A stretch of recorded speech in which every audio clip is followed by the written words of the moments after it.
定家臣の指輪を持つ者よ。お主のことは知っておるぞ。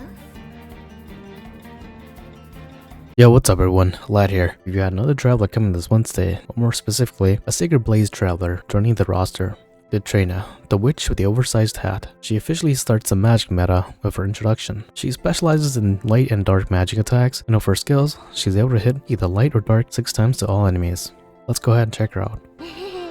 Miho Okazaki is her VA. Out of this list here, I'm familiar with only Rimuru from Reincarnated as a slime. I like watching highlights from the anime from time to time. Pretty cool to see who the VA is behind that slime. Let's go ahead and mosey over to her notable damaging skills. Her first attack is an SP cost of 64. It's a 3-hit AoE light elemental attack, 1c55.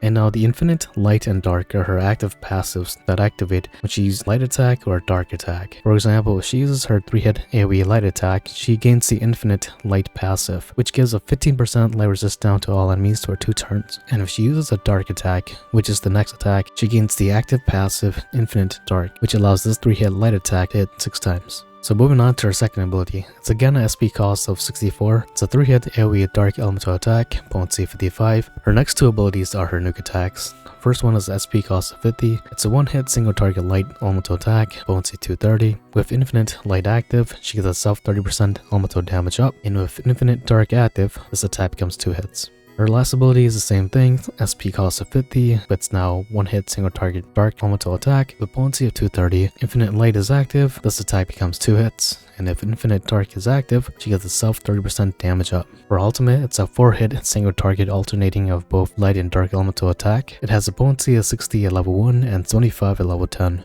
And with both infinite light and dark active, she gets a 5% at level 1 and 10% at level 10 physical and elemental resist down with that single target enemy for 2 turns.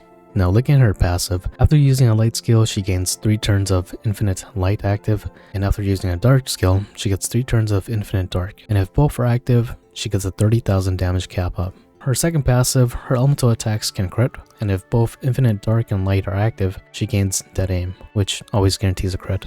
Then she has a 20% in light resistance and 20 in dark. Taking a look at her stats here, her elemental attack or magic is relatively high at 474, along for 550 SP, so she'll definitely be hitting like a truck. Just watch out for her low HP pool and speed, as she'll be rather squishy and most likely will be acting at the end of the turn order. So the main question, should you pull? She's a great elemental attacker and will be the best magic user for a while in light and dark, but while she's great, she's limited in only those 2 elements. As of right now, elemental users aren't getting enough love from the game. COTC heavily favors physical attackers, you haven't already noticed, as there are more accessories, buffs, and debuffs that benefit physical attackers. In this regard, let's go ahead and compare the newest warrior that's able to tackle sword, light, and dark, the fan favorite, Elrica. Currently in the global side, in a battle where you're up against an enemy that's weak to only dark and light, Ditraina will be the better character to use, as her infinite light and dark active skill are much easier to set up compared to Elrica, which will net you more breaking potential and damage. Now let's go ahead and compare Elrica with Ditraina in a battle where the enemy is also weak to light, dark, and sword, and as a side note, light and dark will be one of the more common weaknesses moving forward in COTC.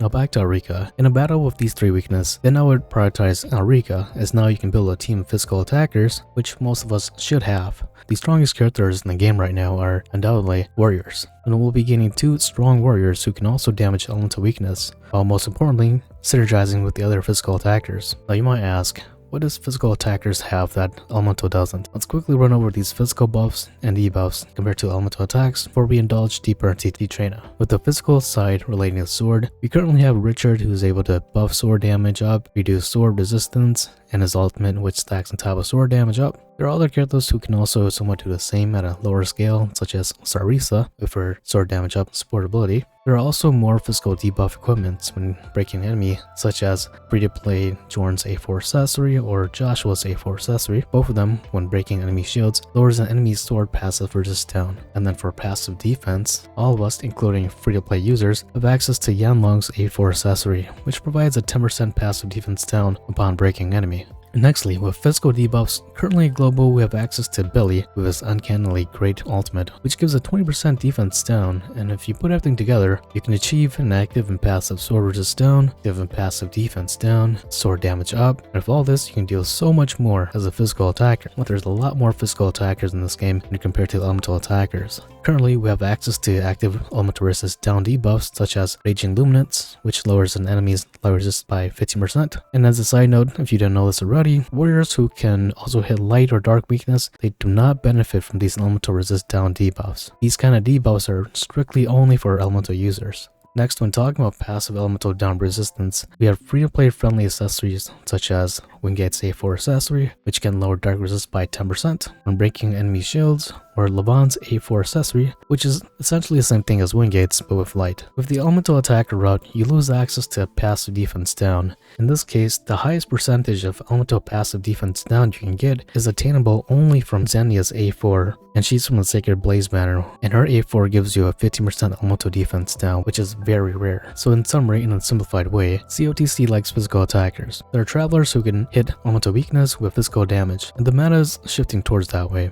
You can think of physical damage being the youngest child in COTC. It's definitely most loved. Ditraina will be the strongest elemental attacker in light or dark as of right now, but there aren't a lot of elemental attackers who can also synergize well with her in the physical aspect of COTC, using Thieves as an example. If you have Bargello and A2, they both synergize well with each other and both also deal massive damage. Now, buffs and debuffs in the elemental side is like the middle child in COTC. It's overlooked, and unless you're a whale, you'll be spending a lot more to achieve what physical attackers can get. In hindsight, she's good, but just understand that she won't be getting any physical-based debuffs or buffs while in battle. Whereas if you have Elrica, or a certain Flamebringer that's coming soon, or if you're currently in the JP side, a certain thief that wears light blue with a flower in her hair. Anyways, moving forward, longevity, I can definitely see her being used. There will be more elemental attackers in the future who pair with her while being useful. As of right now, the other notable elemental attacker is again the OG Odette. And seeing how she's from the Sacred Blaze banner, there are probably many free-to-play individuals who don't have her yet. This Wednesday, I'll probably do 2 or 3 pulls on her free Ruby banner, as I'm currently saving it for the next 2 warriors and a certain little finger. To be frank though, her banner comes at a bad time, as the next upcoming banners will definitely overshadow her in terms of their abilities. If you're free to play and you have Elrica, I would keep saving rubies, as the upcoming warriors will be just as good or better than Elrica in the sense that they can hit an elemental weakness as well. Or if you want, you can try for her while pitying for Kanari if you don't have her. With Kanari's global buffs, she has not left my main team once, and she's also in the Sacred Blaze banner. She is definitely by far the best breaker in the game by a mile. Check out my overview of her a while back if you haven't already. Anywho, let's go ahead and wrap it up. Character designed 5 out of 5, a lolly with an oversized hat, count me in. But with that said, I feel like she's kinda out of place, especially in the OCTOPATH setting where everyone kinda wears like medieval clothes. For VA, I've always liked Rimuru from that slime anime. Abilities, 4 out of 5. A 6-hit dark or light attack is always great to have anytime, anywhere. Longevity, as the game progresses and more elemental meta units come out, she'll definitely be here to stay. Global buff, she didn't get any. I'm limited, yes, 0 out of 5. She's part of the Sacred Blaze banner. Overall impression, hat, big. She is the start of the magic meta, with her being the first to be able to innately be able to crit, and she'll only get better as you obtain more travelers who are able to access elemental debuffs and buffs and synergize with her. Well, that was it for Ditraina. I do like her as a character and her abilities, but I feel like I wouldn't have a use for her, as Elrica does everything I want, and again with a certain Flamebringer warrior that's coming out soon, it's kinda hard to justify her in my team, and if I need dark coverage, a later collaboration warrior will be able to satisfy that need for me. Anyways, let me know if you'll be pulling for her. Like always, take care of yourself, flat out.